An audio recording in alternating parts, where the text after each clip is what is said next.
Recording in progress.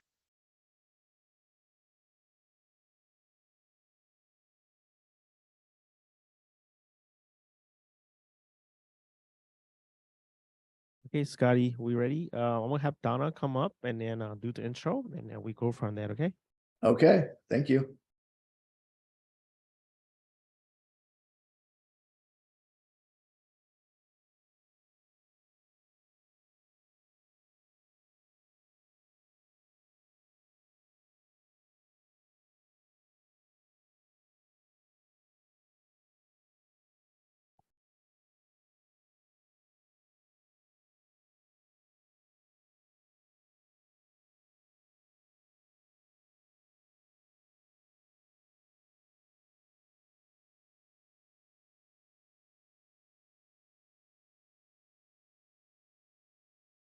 Welcome to today's webinar with eLotus, the leading provider of acupuncture continuing education.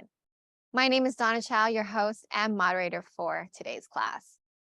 Before we get started with today's webinar, we have an exciting update on our website that comes after 3 years of dedicated work. Introducing the new addition to the course section at elotus.org, the LCH Auriculars section. LCH is short for Dr. Li Chung Huang, who is a renowned auricular medicine doctor known for effective treatments using just the ears. To explore this section, visit elotus.org and click Core at the top. There, you'll find the LCH Auricular section. Within it, you'll discover the overview, location, diagnosis, and treatment sections, along with nearly 200 auricular points listed alphabetically.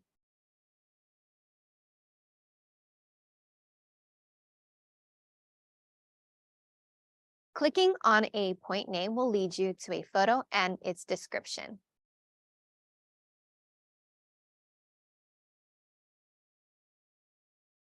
Indicating its location and application. This provides a great opportunity to start learning auricular diagnosis. If you hold a Gold Pass, you can access the VIP sections for free, allowing you to advance in this protocol even faster. The link will be shared in the chat directly shortly. Happy exploring! Today's class, Evidence-Based Acupuncture for Neuropathy, is sponsored by Evergreen Herbs and will be presented by Dr. Scotty Hudson. This class will run from 8 a.m. to 5 p.m. Pacific time with 4 scheduled breaks throughout the day, and lunch will be around 12 to 1 p.m. Before we dive in, let's ensure an engaging and informative session. For the chat room, kindly set your chat preference to everyone so that everyone can be part of the conversation and everyone can see what you are typing. If you do have any questions for our speaker, please type them directly into the Q&A box. Then after the webinar, a quiz will be available to you guys and it will be sent to you no later than tomorrow evening. I'll notify you personally by email, so make sure to check your email to see when you receive an email from me that the quiz is available.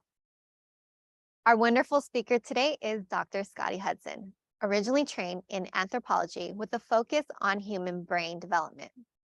Since obtaining his acupuncture license in 2007, he has spent 15 years researching acupuncture's mechanisms of action and building an evidence-based understanding of TCM. For the past decade, Dr. Hudson has been teaching TCM at the Florida College of Integrative Medicine and has valuable experience in outpatient psychiatry. He previously presented an evidence-based acupuncture webinar on depression in February of 2023, which you can find on our website at elotus.org. We are honored to have Dr. Hudson join us today again, so please give him a warm welcome. Dr. Hudson, please feel free to take over now and share your screen for the presentation. All right, thank you, Donna, and thank you everyone at eLotus. Give me just a second to share. Okay, hopefully everyone can see well. Good morning, and thanks to everyone for joining in on a Sunday morning. It's still the morning here in the East Coast. A little bit early for you all in the West, but thanks again for joining in for our little talk about evidence-based acupuncture for neuropathy. And again, thanks to Lotus for hosting me again and allowing me to come back and share a little bit more of the evidence-based perspective. So we got a full day ahead of us. We'll take some breaks, and hopefully won't be too tired by the end.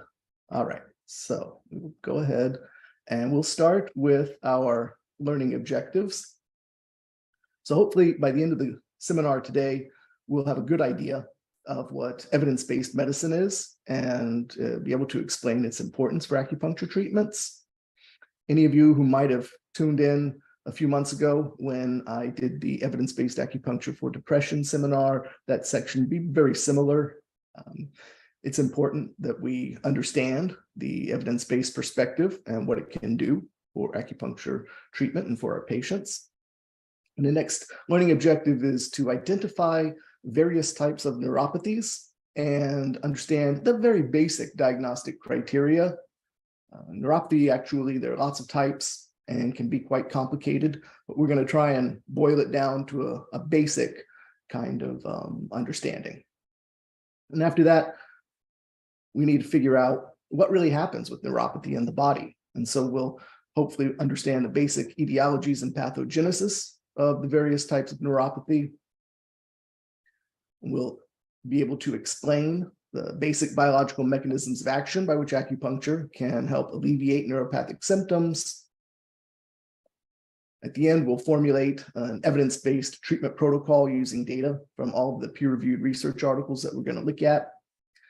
And through all of this, one of the big goals is hopefully to be able to communicate effectively with the patients and conventional medical practitioners using sort of modern biomedical language. That's really important that we make the effort to come to their side when discussing patients and our treatment and what's happening. And of course, all of this you should, in the end, be able to apply to not only the treatment of your patients, but also to market your acupuncture services. So, in a little bit more detail here, the course contents. Again, we'll start off with an introduction to evidence-based practice. What is it? Why should we bother with it? Go through some definitions there. We'll try to understand the importance of research. We'll take a little bit of a look at types of research that is performed with studying acupuncture, human clinical trials, the importance of rating scales and biomarkers, and animal studies, which will figure somewhat prominently in today's seminar. In the next part, we'll try to understand neuropathy. We'll have some definitions of various types of neuropathy. We'll look at the symptoms of neuropathy, understand how the various neuropathies come about. And we'll take a little look at diagnosis from the modern biomedical perspective. And that's something that can be helpful to us. We might not be doing nerve conduction studies or anything, but certainly having a basic idea about a neurological exam oriented towards neuropathy might be helpful. So I think you'll enjoy that part. And then we'll look at the basics, right, of the pathogenesis of neuropathy. And we're going to see that there's a lot of biochemistry involved, and a lot of parts of the body all the way through the nervous system become involved, and it can be rather complicated, but we're going to try to keep it simple so that it's useful for us, and so that when we want to talk to our patients, we can have a good enough understanding that we know what's going on, but not get bogged down in too much of the molecular biochemistry and things like that. And then in the third part, and this is sort of the bulk of what we'll do today, it's the research review of different acupuncture studies for treating neuropathy.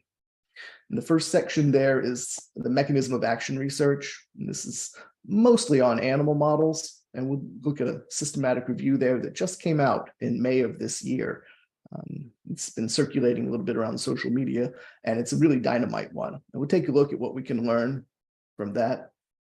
And then we'll look at clinical trials research on different types of neuropathy. We'll do some systematic reviews there. And then we'll take a little bit deeper look at some selected studies and see if we can really get a more detailed understanding of a few aspects of how acupuncture can treat neuropathy. And from all of this research that we're going to look at, we'll be able to develop this evidence-based template. And the purpose of the template is not to pigeonhole you into certain protocols, but to provide you with an evidence-based approach that's flexible to your different patients and to their different needs, but is grounded in research and provides us with a strong basis for safety and efficacy. And then at the very end, we will apply the template to some case studies. And we've got some case studies at the end or cases I've already had that I've worked through. And if we have time today, I've got some other cases which are not in the PowerPoint that are that we can maybe work through together. We'll just have to see how much time we have at the end. Hopefully we have enough time for that. And then the last part is all the references. And you'll notice when we go through the PowerPoint, at the bottom of the screen, you can find on some slides, it says reference, and then there's a number, and that corresponds to the references at the end of the PowerPoint. It's all listed out there. So you can, if you want to know more about any particular slide, you can follow the reference and go and see what else is there. Okay. All right. So we can begin with trying to get some kind of a definition of what is evidence-based practice and the evidence-based practice model. And we can keep it pretty simple here too. Just the kind of a standard definition. Evidence-based practice uses current research to inform clinical decision-making and provide patients with the safest and best clinical outcome. So that's really what it's about, right? How can we get the best result for our patients? And, you know, acupuncture has been useful for thousands of years for helping people. And now, so we already know that, but now we've got this extra layer of information which can hopefully give us even better clinical outcomes. And the safety part is important too. We'll be looking at that a little bit down the road when we look at some of the research studies. So 3 parts to the evidence-based practice model: utilization of the best available research. And this is important. I put the little asterisk by best available research because I just want us to think about the fact that some of the studies are better than others. Some of the conclusions drawn from some of the studies are, we should say, stronger than others. And we really need to use a little bit of critical thinking when we're looking at the research. It's sort of on us to say, well, what happened here? And is this actually going to be useful for us clinically? Or should we kind of let this go and look at some other stuff? And definitely we'll be doing that when we go through our research review. The other part is incorporating individual clinical experience, right? So evidence-based practice means not only the research component, but the evidence from your own clinical experience, which is really important. You know, if you've been practicing for any amount of time, you've got some experience. And what you've learned during that time period is really valuable and really helpful, and not something that you should ignore or throw away in place of some new research that's come out, right? The key is to merge everything and to synthesize it. And then the last part, and this is really, really important, but I think it's probably easy for acupuncturists and people doing Chinese medicine. Consider the patient preference, right? What are their values? What are their expectations? What's their tolerance for certain types of treatments? What do they want to get out of the treatment? What is their compliance level? As acupuncturists and Chinese medicine practitioners, we think about this all the time. You know, we, from day one, probably in our class learning this beautiful medicine, we think about individualizing the treatment for the patient, right? That's one of the hallmarks of TCM, individualized patient treatment. And certainly the evidence-based practice model really wants you to include that as well. But that's easy, right? Because we already do that kind of stuff. Okay. So a few more things to think about here. Might be some additional considerations for TCM practitioners. Evidence-based practice does not replace TCM, right? It's not supposed to. We don't want the evidence-based practice to get in the way of our foundational work. We don't want it to get in the way of what we already know from thousands and hundreds of years of TCM, right? That's not the purpose of it. The purpose of it is to enhance what TCM has already created.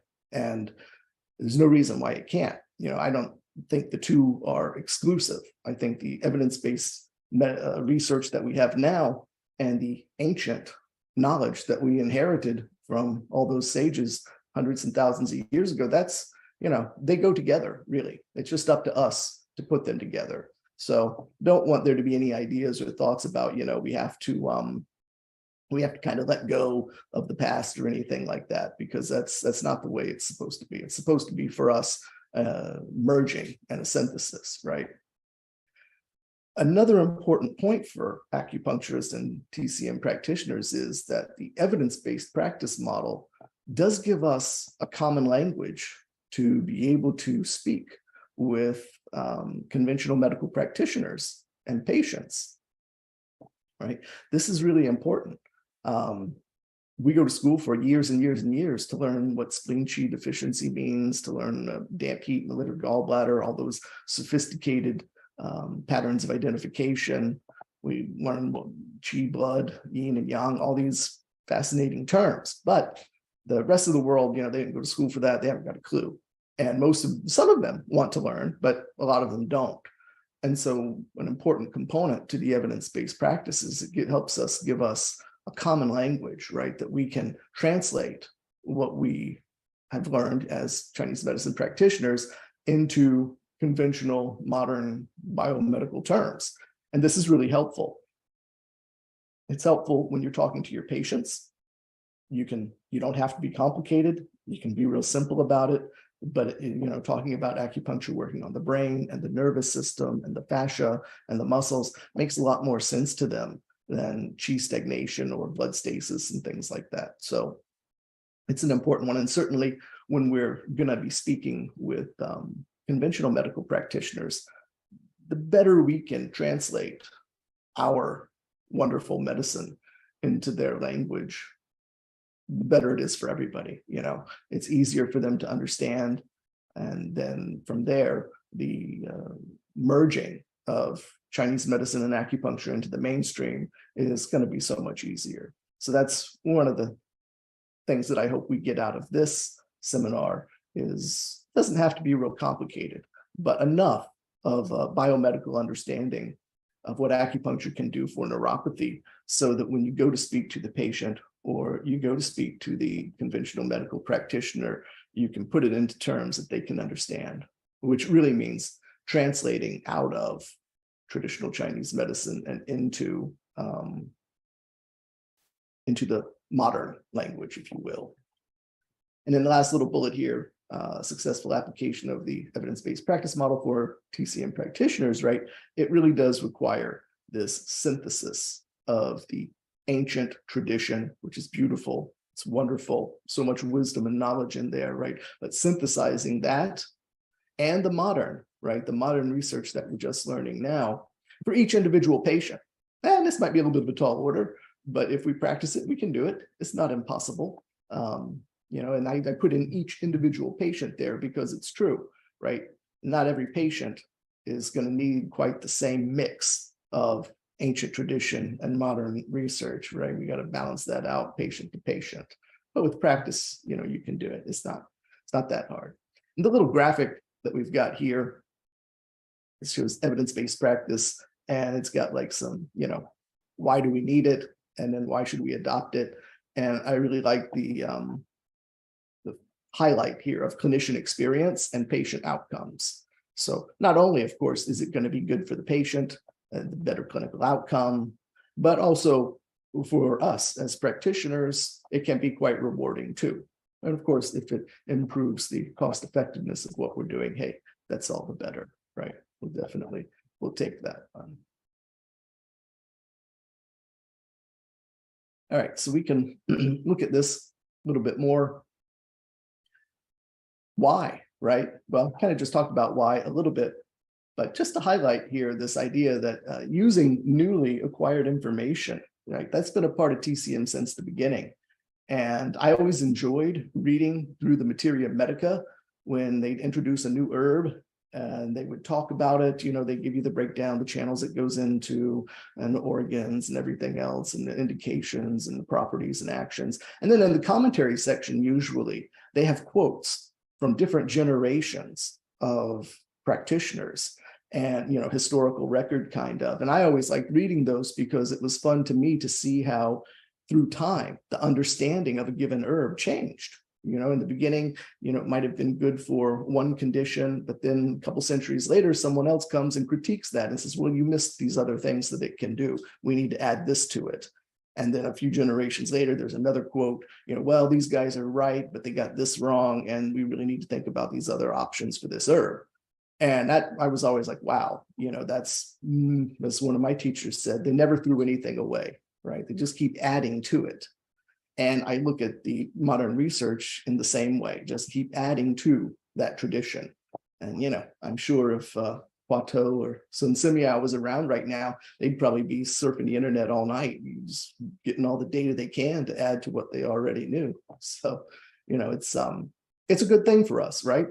And clinical practice of Chinese medicine in the United States, I think it's a lot better, actually, the last couple of years. There's a lot more interest in the current research on the mechanisms of action. When I was in school, not so much. That was not actually discussed at all, really. I think it is better now. What is it? The American Acupuncture Society of America, ASA. Yeah, right. They're doing a great job. They're always out there promoting current research and things like that. And, one other thing to think about here with the addition of new information to our tradition is the modern clinical setting. It is a little different, right, than it was 2,000 years ago. And I think neuropathy and probably depression are two topics which highlight that. Sure, there were isolated cases of these things in the past, and we've got records of that. And, maybe depression was a little more common in ancient times than neuropathy. But changes in our lifestyle over the last 100 years have caused dramatic rise. And if we think about neuropathy specifically, there wasn't as much diabetes 2,000 years ago. There really wasn't.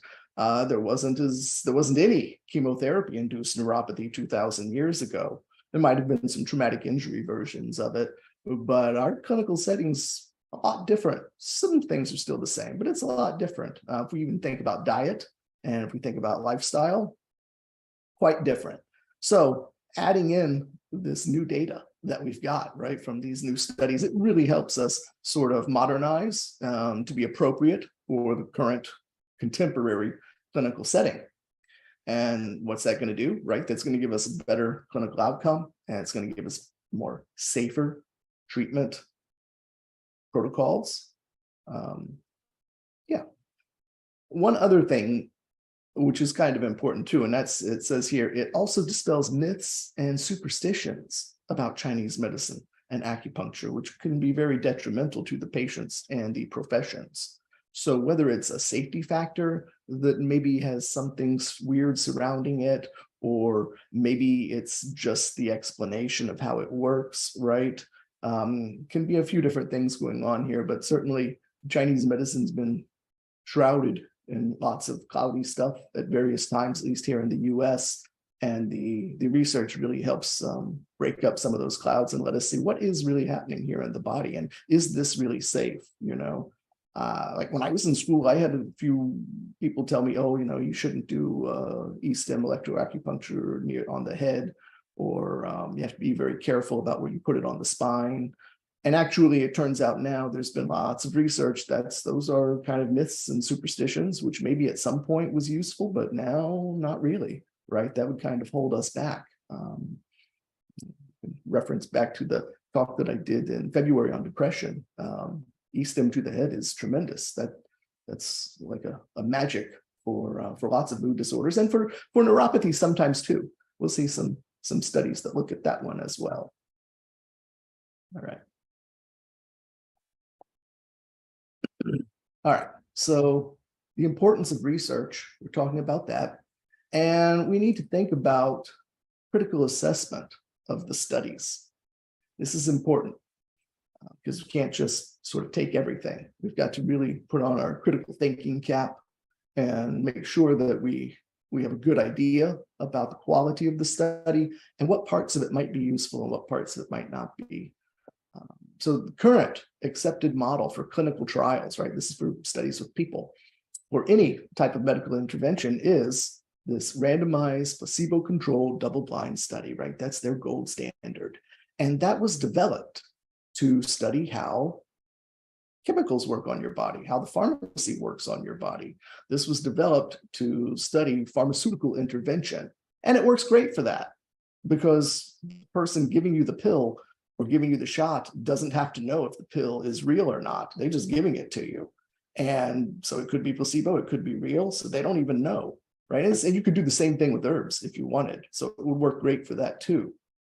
However, it's not a great tool for studying physical interventions, physical medicines like acupuncture, massage, physical therapy, chiropractic. These are different. And these actually require the person administering the intervention to know what the heck's going on, right? You want a good acupuncture treatment, you need to know you're doing acupuncture. And I still don't get how the double blinding concept works there. Actually, just last night, I saw an IG post about a double-blind study for laser and cupping. And the laser I can understand because maybe the laser works, maybe it doesn't. You're just sticking it on the body. But how do you not? And I was too tired. I didn't go look at the link, but I wanted to. I'll find it again later tomorrow or whatever, and I'll look at it. How do you know if you're cupping someone or not, right? That I don't quite understand how you can blind that part. You're either putting the cup on or you're not. Same thing with acupuncture. And I mean, I guess you could give someone a chart and say, here, go put these needles in these points on this chart. And maybe they're not acupuncture points, right? But that's weird. And that's I don't know. You could still get a result, right? Because the whole body could be an acupuncture point. So don't want to go too long on this guy, but the double blinding concept is really not applicable to acupuncture because you need to communicate with your patient. Same like a massage or tuina. You have to have communication with the patient in order to get a good result. That's just how it works. You know, is the patient comfortable? Are they not comfortable? Do they get a chi sensation or not? All kinds of things go into that. So that makes it hard to have to pigeonhole and to cram acupuncture into this model, this clinical trial structure, which was developed for a completely different type of intervention because a pill is not a needle, right? A pill is not a needle. And you can't expect the two to function or to be delivered in the same way, right? They might produce the same reaction in the body, but the delivery method has to be different. So that's a challenge. We'll see some studies that still are good, even without this one. But a lot of scientists and conventional medical practitioners will say, oh, well, you know, it doesn't fit the gold standard, so we're not going to pay that much attention to it. But it's a conversation you can have with them about how that doesn't really make sense for us. And then the results in the human clinical trials about the effectiveness of acupuncture often give conflicting or inconclusive results. And there's lots of reasons for this, lots of reasons. Again, acupuncture is such an individualized type of medicine, right? And this whole paradigm of research is about standardization, really. That's kind of one of the underlying fundamental components there, which acupuncture is hard to standardize, right? We were individualists for the patient, individualized treatment. However, I think there's a middle ground for that. And the template that we'll create at the end is my idea for the middle ground. But we'll still find some studies that are actually really good. And, you know, they did a good job in their design and how they chose which points and what's going on there. And as I say, there's also lots of progress that have happened over the last even 4 or 5 years, especially the last 10 years. So our takeaway from all this is in the evidence-based practice model, right? The data from clinical trials needs to be critically evaluated for usefulness, and it needs to be supplemented sometimes with the mechanism of action research on the same disorder. Because oftentimes a clinical trial might give a very nice result, but then in the conclusion, they're like, you know, we got a good result, but we really don't know what happened. We don't know how that worked. And that's where the animal models sometimes are so useful. And they really do give us some more insight into what's happening physically, biologically in the body, physiologically. And they're oftentimes more rigorous in their methodology than some of the clinical trials. It's just, I think that's a matter of logistics there. So a little bit more about the human clinical trial part. It is still impossible to double blind. I put the asterisk there just because as I say, like I've seen the one last night on cupping and laser, and then I saw one a while back and I never got to follow the reference where they claim they can do it. I need to see that in person. Improvements though have been made, right, in the placebo control. They've got all kinds of sham needles that don't really penetrate the skin, that they just kind of get taped on. And if no one's ever had acupuncture before, they don't really know what it's like anyway. If they're using electroacupuncture, a very common placebo control is to hook the machine up but not turn it on. And so, you know, the real acupuncture gets the electrical stimulation and the placebo doesn't. Of course, just putting the needle in is a treatment, right? We know that as acupuncturists. So there's still lots of challenges with this placebo control concern. However, there is progress there, right? They're making some headway on that one. We can still use data though from the clinical trials, right? We have to pay attention to their methods. And sometimes a trial that didn't get a great result can still give us a lot of information about either what we should do or what we shouldn't do when treating a certain disorder. So the outcome of the trial is important.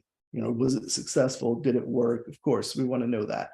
But sometimes things in the methodology are really important and can really enlighten us a little bit clinically. Some ideas like, you know, did they use a TCM diagnosis, or did they just go with some sort of general point protocol? Did they use a point protocol that had been used previously with good success? You know, what was their thinking process in choosing that? What was their type of placebo or their control? And is that important? Did that, you know, influence the outcome of the study in a weird way? We'll look at a systematic review in which the control part might be an interesting consideration for us. That'll be in a little while. And then things like, what is the treatment time? How long did they do the treatment for? And what was the frequency of the treatment, right? What was the course of the treatment? How many treatments did they do? And how frequent were they? This is really important stuff that can help us create the template at the end and help us when we're in our clinics to have a solid foundation for what to not only tell the patient, but what to do with our plan, right? And at the end of our work today, when we get to the template section, we'll see hopefully how all that comes together from the research, and it's quite useful, at least for me. And another point here, the human trials are more and more using things like MRI, biomarkers. We'll talk about biomarkers in just a minute. It could be they're checking the neurotransmitter levels or hormones or other signaling molecules to what? To objectively measure acupuncture's effects. We see this all the time in the animal studies, but the human trials are trying to add this more and more and more when they can. And the work in depression actually is pretty good now. They're really, really trying hard to objectify acupuncture's effects on humans. In the neuropathy studies that we'll look at, there's not as much yet going on. It seems like it's not quite as far along as the work on the depression, but still is something that's coming down the road and something that will only increase our knowledge, right, and only make things better. And again, the more we can understand acupuncture's mechanisms of action, the more we can understand how it works in a modern sense, right? Then we can relay that to other practitioners, and we can relay that to patients in a language that they understand. So ultimately, it helps us translate this ancient wisdom into a modern, common biomedical language, which everyone benefits from. Of course, you'll always have some patients that love to hear about, you know, their spleen qi or their liver qi stagnation. And that's great. And we want to educate them on the ancient qualities and descriptions, and that's beautiful. But you know, there's plenty of people that they just, please tell me something I can understand. And in my own practice, really, I 85% speak in terms of the modern biomedical common language, and maybe only 15 to maybe sometimes 20% ancient Chinese ideas. Depends on the patient, right? Depends on the patient. Okay, so rating scales, these are really useful, and the clinical trials love to use them because it's an attempt at somehow kind of objectifying what's happening with the patient and what kind of a result that we're getting from the treatment that's being tested. They're not going to use any kind of a biomarker or track the physiological change in someone in some way. Then the rating scale is really what it comes down to. And they're the things that we're used to, actually, right? So it's a subjective assessment of the study participant's symptoms, but they're trying to objectify that subjective feeling or sensation that the patient has. And some common ones that are very useful: the visual analog scale and the numeric rating scale. As acupuncturists, I think we're probably pretty familiar with these. Most of us use some version of this with at least some of our patients, right? They're very common. And what are we trying to do, right? With these particular ones, we're trying to assess the patient's pain severity. Some rating scales are completed by the patient and some administered by the clinician. I actually have some that I give the patient to take home throughout the week. And I think with things like neuropathy and some of the more serious pain disorders, it's pretty useful because it can be hard for a patient to remember what happened over the course of a week, or even over the course, if you're seeing them twice a week, a few days.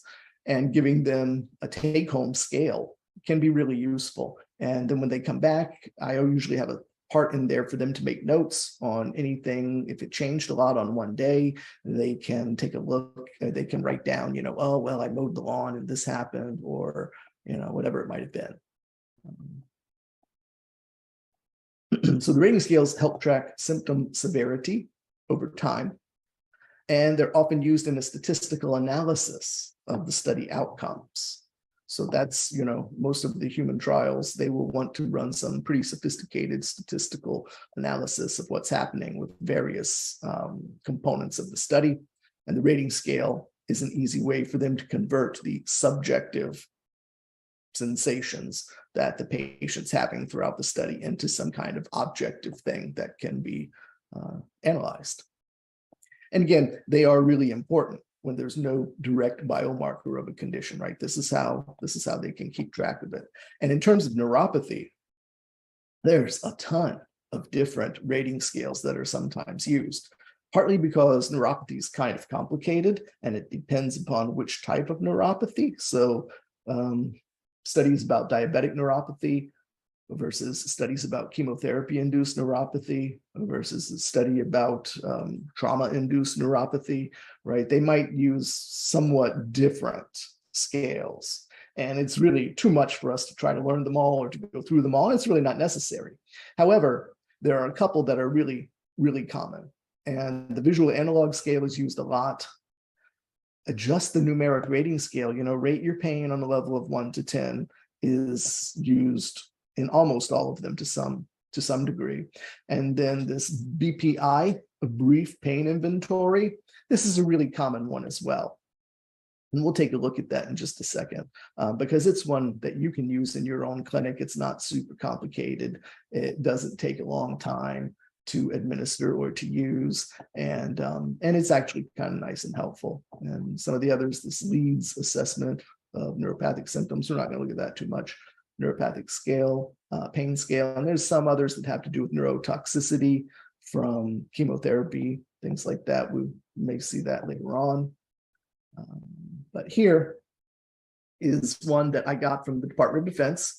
And if you like this, you can just Google Department of Defense pain visual analog scale, and you can download it. And I do see a lot of veterans in my practice and have now for quite a while. And I really like this one. This is actually a couple different types of pain scales combined. So it's got the visual part, which is the face, right? Smiley face, a little bit sad face. Oh, really, really sad, uncomfortable face. It's got color component, right? Is it mild? Is it moderate? Is it all that red? We don't want to be there. It's got the numeric rating scale too, though, as well. And then it's got a little verbal description. So it's got a little verbal cognitive component to the rating. of the symptom, right? Or the rating of the pain here. And I think this is a great one. I use it quite a bit. Got it hanging on the wall in treatment rooms so that if, we can just say, well, let's take a look at the scale. Where are you today? And I like it because it's got something that can appeal to anyone. Some people, they'll be more attracted to deciding by looking at the face where they are. Other people might be more attracted, or it might be easier for them to relate to the color or the number. And then some people, those things don't mean anything to them. And I've had some patients, they'll be like, oh, it's just a number. What does a number mean? Well, here's what the number means. And you can take a look at the way the descriptions are for each number, and then that can really help some people. If they're like, well, geez, I really don't know, I have a high pain tolerance or what have you, say, well, let's take a look here. Does it distract you? But you can still do your usual activities. It's worse than that. Well, does it interrupt some activities? It's worse than that. It's hard to ignore and you avoid your usual activities. Like, yeah, now we're getting there. Oh, and I can't even focus or concentrate and do my daily stuff. Yeah, that's where I am. And so you use what you want, but I think this one is the great one from the Department of Defense.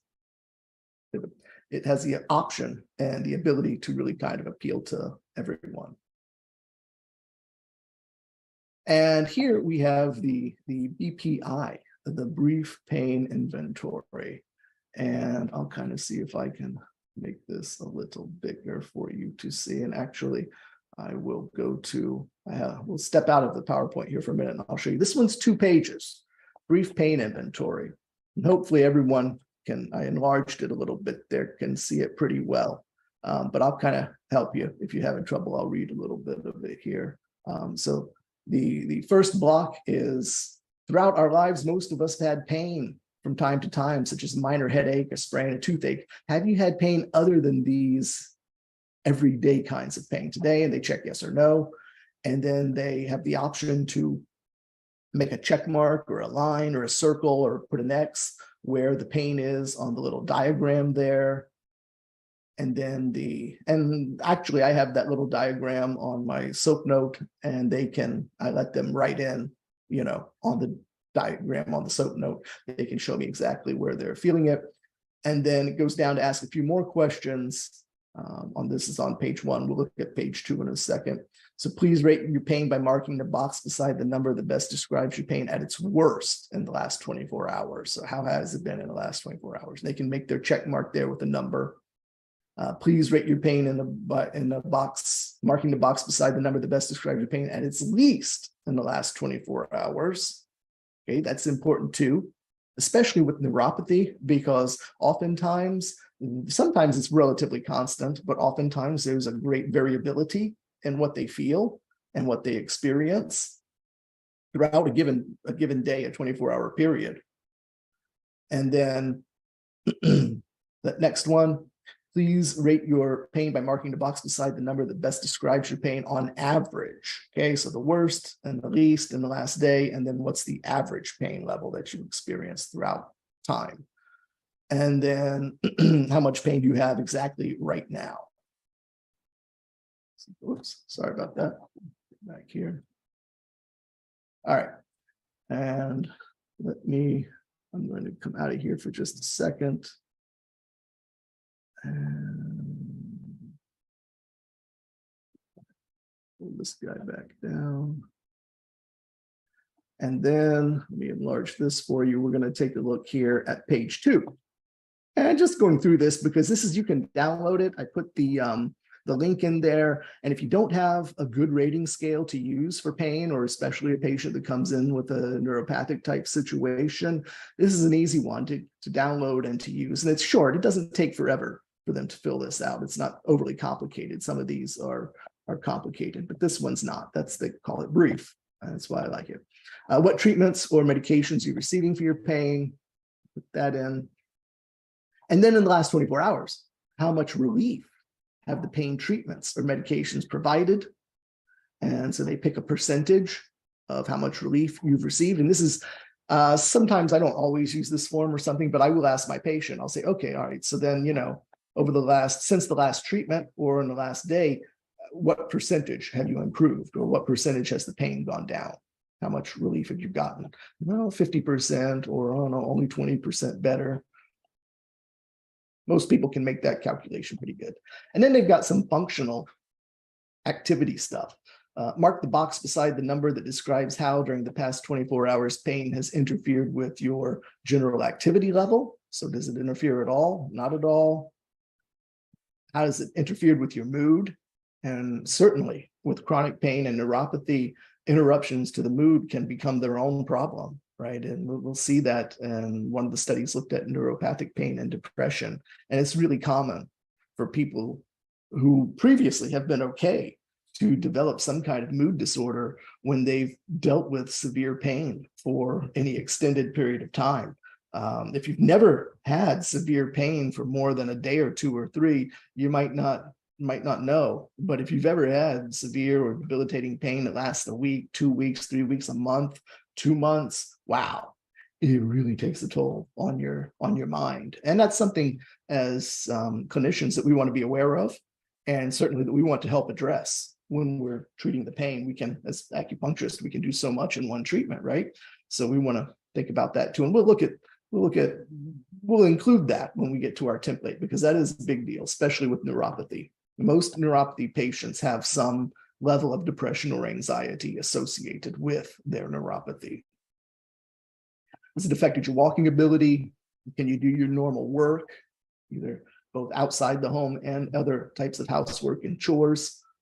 Has it affected your relations with other people? Actually, chronic pain, don't want to leave the house, social activity goes down, can't do the things with other people that you used to. Has it affected your sleep and your enjoyment of life?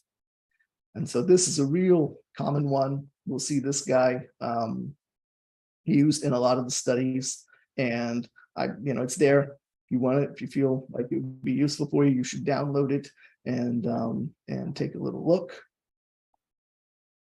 And here. Oops.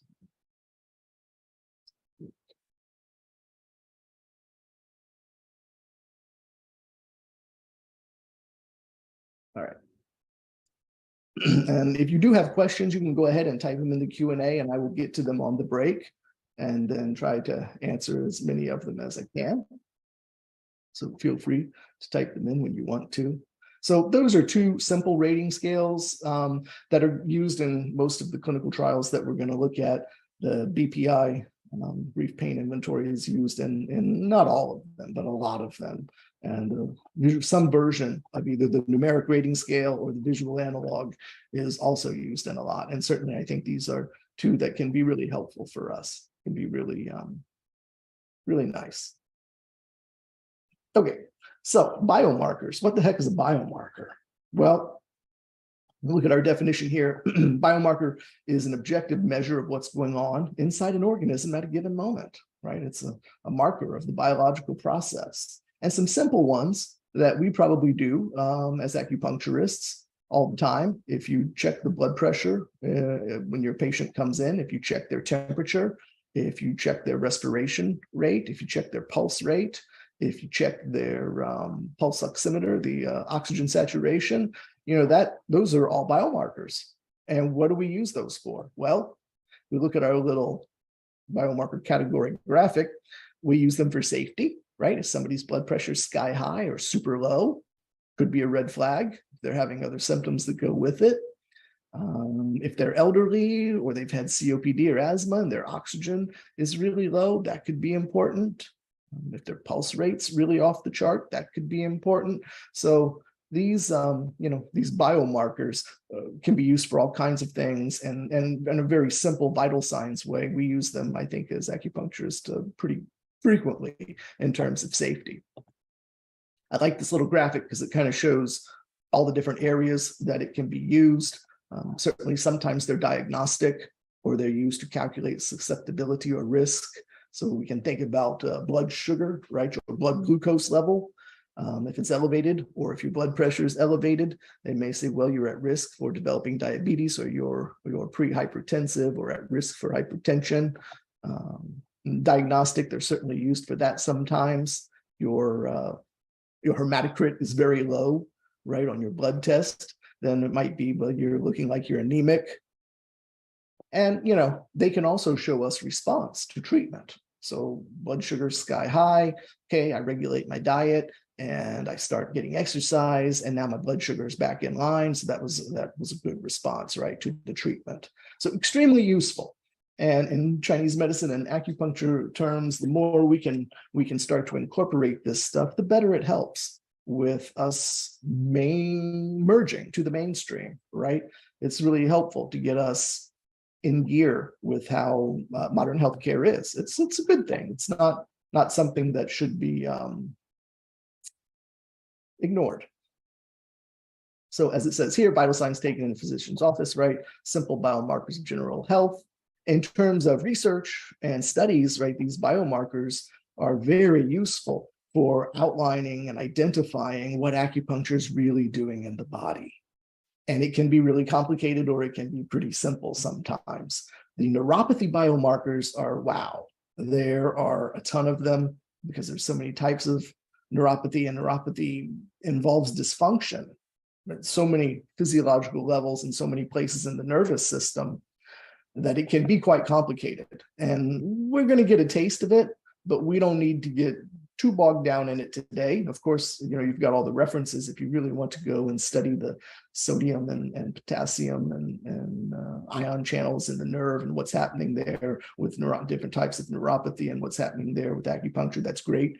We're going to try to have a big picture look so that we don't lose sight of the real important thing, which is, how to make this stuff clinically useful for us on the everyday basis, right?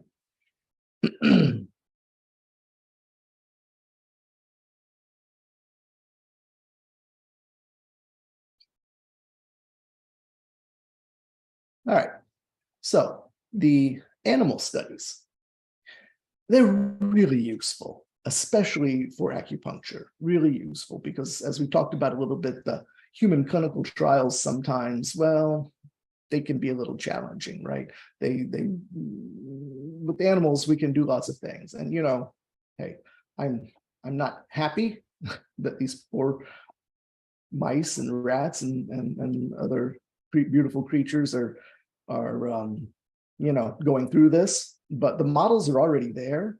They're already being used.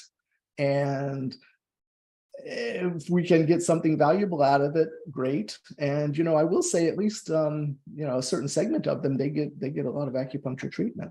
So ethics of this aside, it does happen. People are doing it, and we should not let it be in vain. And we can make use of it. And at least they serve some noble existence. We can make sure that it's not just in vain.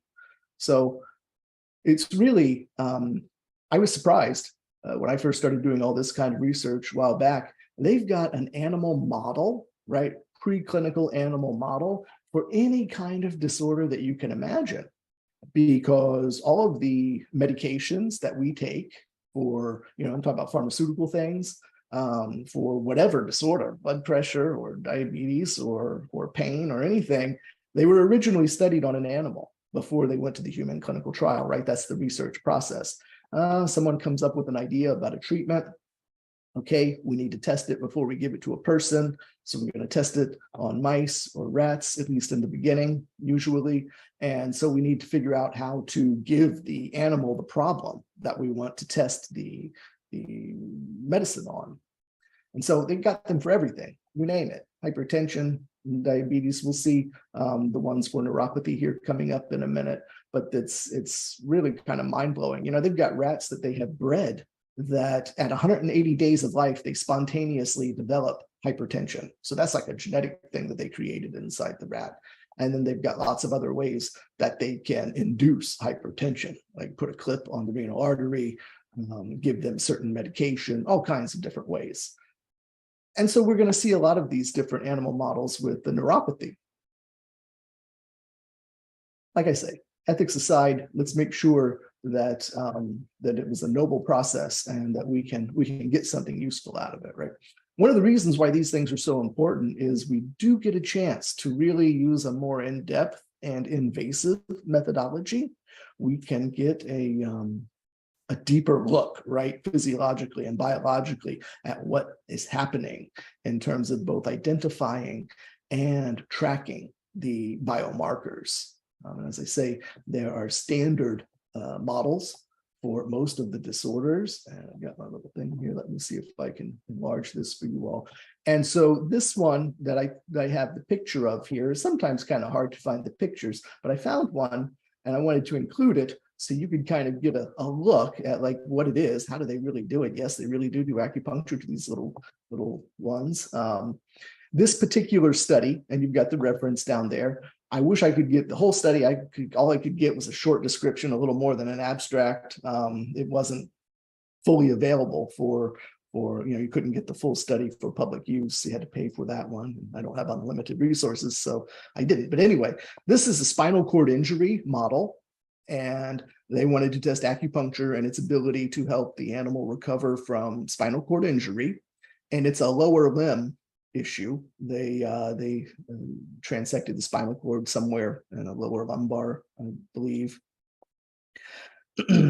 And then, of course, they checked, and yes, the animal had paralysis, motor dysfunction in the lower limbs. And so then they would say, all right, let's try acupuncture and see if it can help. And it did, actually, it really did. And what they did here, you see, it's got this little sleeve that it wears. And of course, they habituate them to these before the experiment starts, so it's not really foreign or weird. And if you can see the little sleeve here, it's holding the head down with the little, like the little pillow thing there, and a little clip around these poles. And in the rear, it doesn't have a lot of motor function, so they didn't need to do anything there. And then the acupuncture is pretty interesting. They did acupuncture at DO4 and at DO14, so kind of light up the whole spinal cord there and give it regular daily treatment and see what happens. And it did improve, actually. And, there's several, it's not just one. They've got many specimens that they're working on there, lots of mice. And it was effective, and it did help. I think it was 2 hertz that they were applying there. And you can see the little E-stim machine down here, that Hans 200, that's a famous one used in China. Fishung Han is the guy who's kind of invented this machine.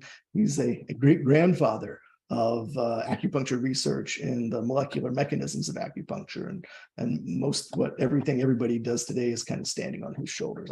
He's an interesting guy. We'll talk about that another time. But anyway, just wanted you guys to see what it looks like, when they're conducting these. And we may have a couple other graphics that we look at later on, and from 1 or 2 of the studies. They don't always give you this level of information about, what does it really look like? How do they really do this? But usually they give you a verbal description of how the animals are handled, whether or not they're, what's the right word? Whether or not they're held immobilized, or whether they're allowed to move around more.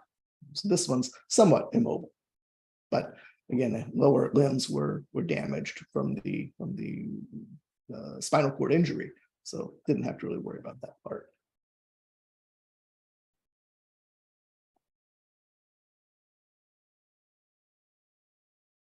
So thinking about a neuropathy specifically, there are a lot of animal models for neuropathy, a ton. Because there's so much neuropathy going around now, and there's different versions of it, of what causes the neuropathy, right? And so this CCI, chronic constrictive injury, that is very common. And that is where you've got the little graphic over here. You can see how they talk about tight ligatures around L5, L6 spinal nerves, right? That would be an example of the chronic constrictive injury. They tie a monofilament or surgical thread or something around a nerve, compress it, and then that causes the dysfunction, right? That induces the neuropathic symptoms in the specimen. The spared nerve injury, a lot of times they will just make a cut or damage the nerve, but not destroy it completely. Spinal nerve ligation, so sometimes it's this one right here, right? Chronic constrictive, there's several versions of it. And we can see, actually, let me see if I can highlight this a little bit, and we can take a better look here, right? So we've got the spinal cord, and you see L6, the rats and the mice, they have a 6th lumbar vertebrae, a little different from us. And so they've got the extra spinal nerve there. So sometimes they'll tie ligature around one of those. Sometimes they'll do it further out. So we've got the sciatic nerve coming down here, and we'll see a lot of the studies for the neuropathy in the lower limb. They like to do something, manipulate the sciatic nerve in some way, and tying some ligatures around there is a common one. Sometimes they will actually transect, they'll cut, make a complete break there in the sciatic nerve. That's a common one. And not too much in the studies that we'll look at, but in some other ones, they will do it further down along the nerve pathway. So we can think about, you've got spinal cord, you've got the nerve roots that come out, and then they form various other nerves of the body, right? And in case of the mice and the rats, L4, L5, L6 all come down to form the sciatic nerve. And then from there, it comes down to get the perineal nerve and the tibial nerve and a sural nerve. And this, outside of the L6 part, really follows our anatomy pretty closely too. Very similar there. So I just wanted you to have a picture. I think we'll see this again later as a reminder when we look at some of the studies of how do they actually induce the neuropathy for the animals, right? How do they make this happen? So this would be traumatic injury, right? This would be neuropathy due to some kind of trauma to the body. Could be post-surgical. We'll find that that's a very common version of neuropathy, post-surgical. Could be a car accident, could be veterans, who knows, right? They get all kinds of neuropathy from traumatic things, not just from bombs blowing up or getting shot or stabbed, but oftentimes their training is so intense that they will develop some kind of a trauma injury to the nerve that then causes them a neuropathic pain situation. The other two most common types that we'll find in the animal models and that we'll see in our studies that we'll look at today, the chemotherapy, right? Chemotherapy-induced neuropathy is common. I think it's something like 33%, 34, 5% of the folks who go through chemotherapy wind up with some kind of neuropathy. And so they will give the test subject, the animal, the actual neuropathy, or the actual chemotherapy drug. And then they'll wait X number of days, and then they will check for neuropathy. And we'll see how they do that here in a few minutes, and find out what happens and whether or not they've got neuropathic symptoms, et cetera. And then they'll try the treatments, right? And then the other one is streptozotocin, STZ injection for painful diabetic neuropathy. So the rats get injected, or the mice, or whichever other animal, with this STZ stuff, and it induces diabetic neuropathy. How does it do that? It's kind of interesting. So this STZ is a compound that is derived from Streptomyces acromogenes, a bacteria. So they go to that bacteria and they derive this compound from it. And actually, this is actually a chemotherapy drug for the treatment of pancreatic cancer. And what this chemical compound does is it kills the beta cells in the pancreas. And so if somebody has pancreatic cancer, they will give them this. It will start killing all the cells in the pancreas and kill the cancer cells. And hopefully, though, the patient can survive, right? Pancreatic cancer is one of those ones that, that's a toughie. And the medicine here is pretty intense too. But if you give it to a normal person or a normal rat who's got a healthy functioning pancreas, what's going to happen is it's going to go in and kill all their beta cells. And then what's going to happen? They're going to develop what? A problem with their insulin production. And then they're going to develop hyperglycemia, and then they're going to develop diabetes. So that's, sometimes it's kind of quite involved, the methods that they go through to get these animal models, but it works, right? And then it can mimic, of course, it's not 100% perfect, but it can mimic the disorders sometimes quite well.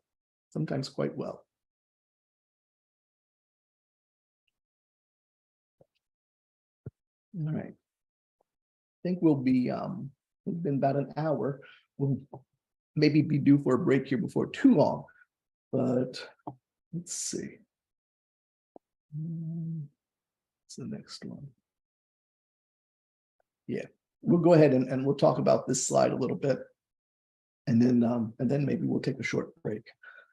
So this graphic comes from a study that is looking at pain, chronic pain, and psychiatric disorders. And I already said a little bit about the common comorbidity of depression and anxiety with neuropathic pain and chronic pain in general. It's super common.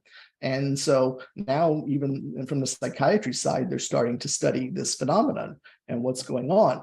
And excuse me, this graphic comes from an article that was looking at the usefulness of animal studies and trying to kind of figure out what's happening in the body, not just from the pain side, but from the psychiatric, the mental side that affects people when they're having chronic pain. And I wanted to put this in here because it's the best I've ever seen of something that kind of brings all the different things that are happening during one of these animal studies together. And let me see if I can enlarge some of this and we'll take a little look.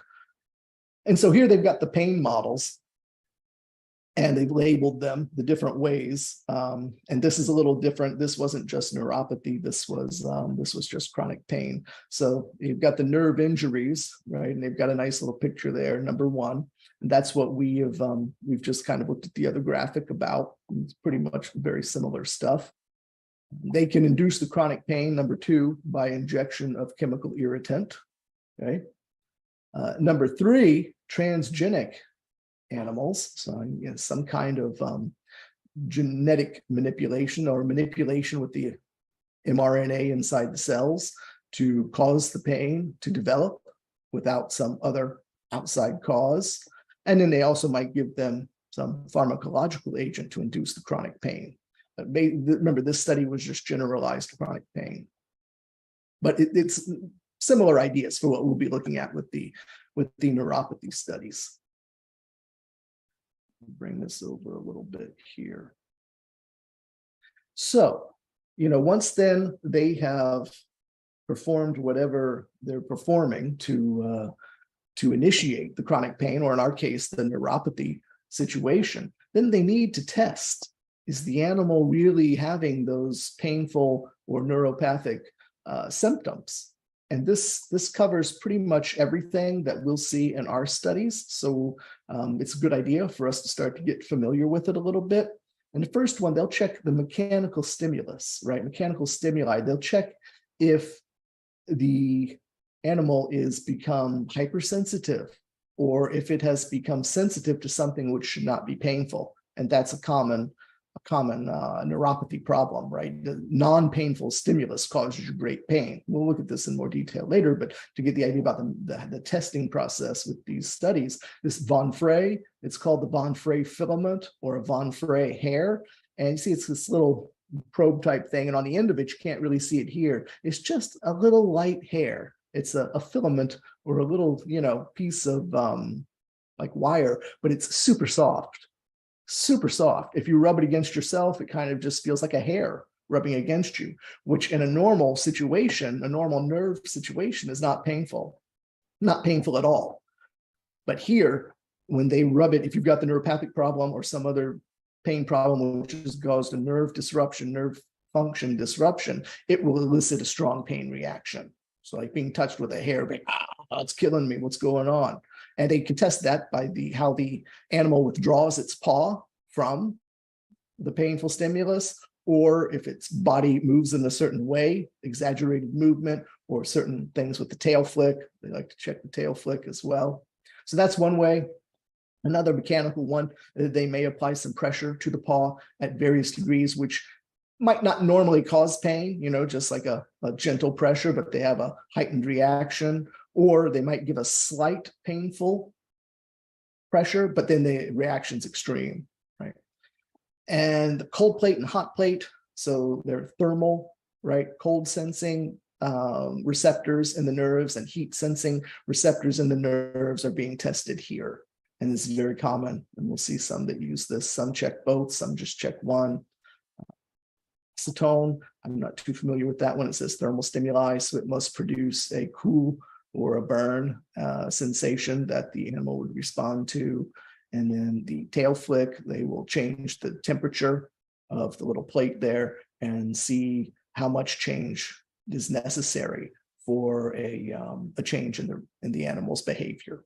Okay, so these are all looking at testing the nerve function of the animals, testing whether or not the mechanoreceptors are working, testing whether or not the thermal receptors are working, and testing whether or not maybe the nociceptive receptors, the ones that are supposed to normally transmit pain, are doing what they're supposed to.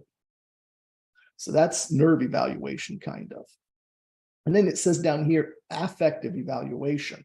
So these are little tests that they do with the mice and the rats to sort of measure how their emotions are. And so, for example, in this open field test, they'll put the mouse in there, and under normal circumstances, they have like a certain way that they'll explore a new area where they've never been. However, if they've got depression or anxiety, it changes the way they would explore. They're not as exploratory, and they do things with timing and distance that they move, and it's all very sophisticated. But we don't need that kind of detail yet for our understanding. But that's a common one to test whether or not the animal feels depression, anxiety, high stress kind of mental state. Forced swim test is another popular one. They'll force it to swim, and then it's how it performs and what it does. Oftentimes is an indicator of what's going on mentally. Sucrose preference, do they want to drink sugar water or not? That's a common one with depression, where if you're in severe depressive state, you have no, they call it ahedonia, right? No ability to feel pleasure, or no desire even for pleasure. And so they won't even bother to drink the sugar water. And then down at the bottom, right, they've got some what they call cognitive evaluation.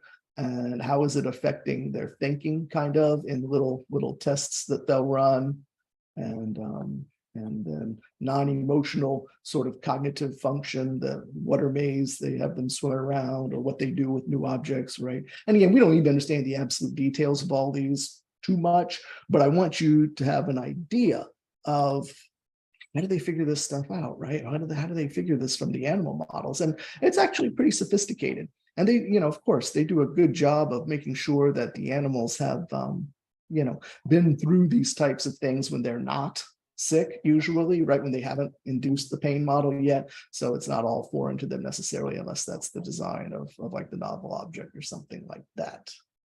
So I want us to have this kind of idea about these, because it's really important. And we're gonna see. We won't go into it in detail with the animal studies, but we'll see they'll refer to Van Frey, or they'll refer to cold plate or hot plate or something like that.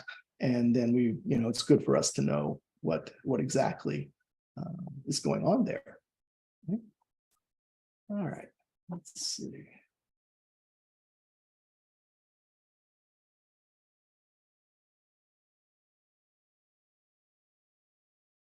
Yeah, we'll do this one more slide, and then we'll take a little break.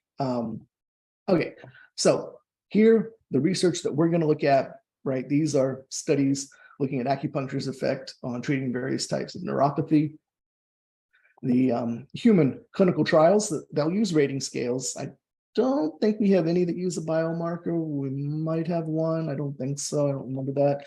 And then the preclinical animal model studies, right? They'll be using more of the biomarkers, and then those behavioral sorts of studies that were behavioral tests that we just saw on the previous slide.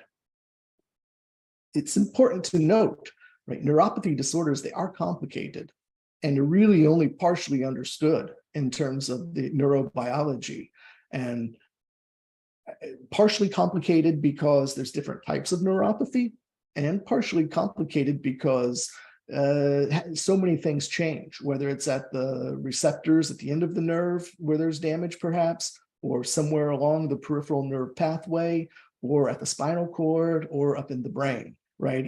Everywhere along there, there's all kinds of things that are changing. And so there's a lot going on. And like it says here, we're going to do our best to kind of step back and take a big picture perspective.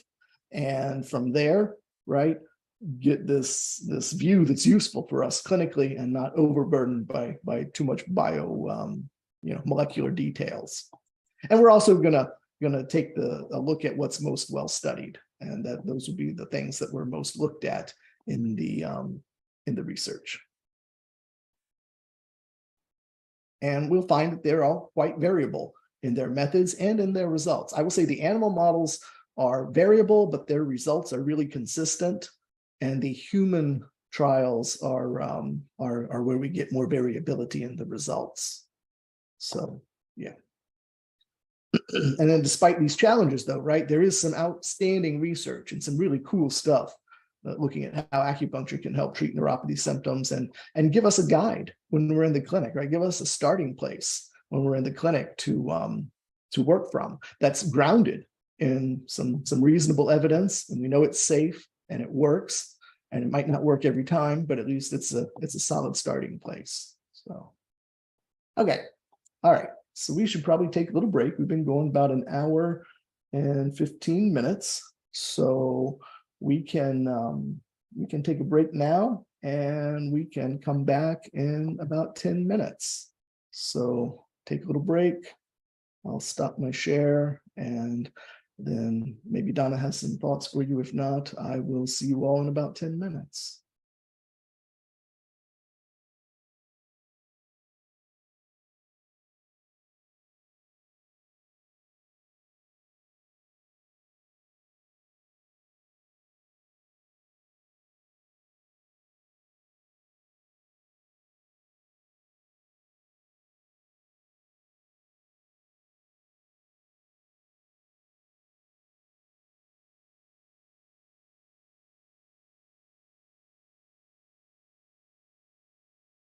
Recording stopped.